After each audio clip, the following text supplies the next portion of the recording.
আসসালামু আলাইকুম এভরিওয়ান, আশা করি সকলে ভালো আছেন। সো আজকে আপনাদের জন্য নতুন একটি আপডেট দিব কুরিশিয়ার ভিসার ব্যাপারে। তো প্রচুর বাইরা বলতেছে যে ভিসা নাকি বন্ধ হয়ে গেছে। আসলে এটা কতটুকু সত্য এবং কি বর্তমানে ভিসার ইস্যুটা কেমন সেটা বারে বিস্তারিত A to Z কথাগুলো বলবো। আশা করি আপনারা মন দিয়ে শুনবেন এবং কি পুরো ভিউটা দেখবেন। তো শুরু করার আগে অবশ্যই বলবো, যারা কিনা আমার ফেসবুক থেকে অথবা ইউটিউব থেকে এই ভিডিওটা দেখতেছেন তারা অবশ্যই লাইক, ফলো, শেয়ার, সাবস্ক্রাইব অবশ্যই এটা করবেন। কারণ এত কষ্ট করে আপনাদের জন্য ভিডিও বানাই, অবশ্যই এতটুকু আশা করতেই পারি। সো সবাই এটা করবেন আশা করি। চলেন তাহলে যাওয়া যাক মূল পয়েন্টে। সো প্রচুর বাইরা ইউটিউবে অথবা ফেসবুকে যেগুলো আপনার গ্রুপে লিঙ্ক আছে সেগুলোতে বলতেছে যে ভিসা নাকি বন্ধ হয়ে গেছে, কুরিশের ভিসা। আসলে এটা কতটুকু সত্য? আসলে কিছু কিছু গুজব ছড়াইছে, এটা বাস্তব। কিন্তু আপনার নতুন 2025 সালে কিছুটা আপডেট আসছে, কিন্তু ভিসা কিন্তু এখনো ইস্যু কোনো বন্ধ হয় নাই। আর যারা কিনা নতুন ভাবে ভিসার জন্য আবেদন করতে চাচ্ছেন তারা অবশ্যই করতে পারবেন, কোনো সমস্যা নাই। ভিসার ইস্যু এখনো বন্ধ হয় না, এখনো রানিং আছে। তবে এখন তারা কিছুটা মানে ধীরে গতিতে চলতেছে। দেখা গেছে যেগুলো আগে জমা পড়ছে সেগুলা মানে আগে যেমন বের হয়েছে বিষয়গুলাতে 200 উপরে প্লাস।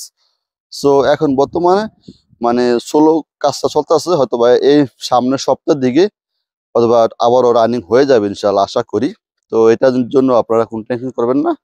যারা যারা যারা কিনা আপনার ভিসার জন্য আবেদন করতে চাচ্ছেন তারা ভালো এজেন্ট দেখে তারপর আবেদন করতে পারবেন, কোনো সমস্যা নাই।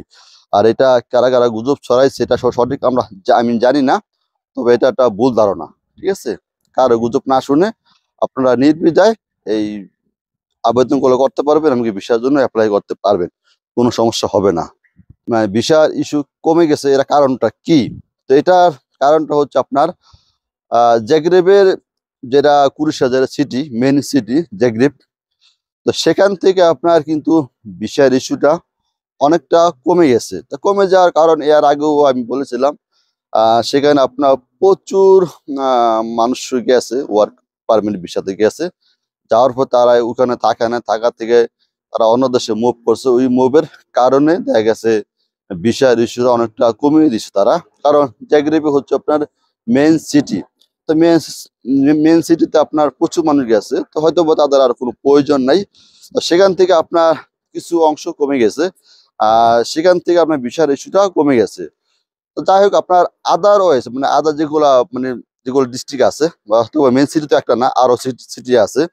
তো ওইসব সিটিতে যদি আপনি পাসপোর্ট গুলো যে অ্যাপ্লাই করেন তাহলে আশাবাদী যেন আপনার কাজগুলো সম্পূর্ণ হবে, এটা আশাবাদী। কারণ ওসবের দিকেই আপনার অন্যান্য যেসব সিটি আছে সেসব থেকে আবেদন করতে পারবেন, কোনো সমস্যা হবে না। আর ওসবের সিটিতে আপনার খুব দ্রুত কাজটা হয়। এমনকি মেইন সিটি যেটা আছে জাগ্রেবে, সেটা তো কাজ হয়, কিন্তু সেটাতে আপনার কাজটা একটু স্লো হয়। দেখা যাচ্ছে 4 থেকে 5 মাস সময়টা লেগে যায়, সময়টা একটু লং টাইম হয়। আর যেগুলা এটা পরে যেগুলা সিটিগুলো আছে, আশেপাশে যেগুলো সিটিগুলো আছে সেসব সিটিতে আপনার 2 থেকে 3 মাসের ভিতরেই আপনার যে ওয়ার্ক পারমিট ভিসাটা আছে সেটা কিন্তু বের হয়ে যায়। সো এটার জন্য খুব ভালো। দেখা গেছে আপনার মেন সিটিতে না করে সবচেয়ে বেস্ট হবে আপনার আদার জন্য যেগুলা সিটি আছে সেগুলো যদি করেন তাহলে অনেকটা বেটার হবে, অনেকটা ভালো হবে।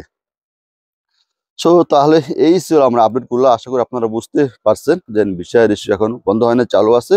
সো আপনারা অবশ্যই আবেদন করতে পারবেন, কোনো সমস্যা নাই। আর তাহলে আজকের জন্য এই পর্যন্তই। সবাই ভালো থাকবেন, খুদা হাফেজ, আসসালামু আলাইকুম।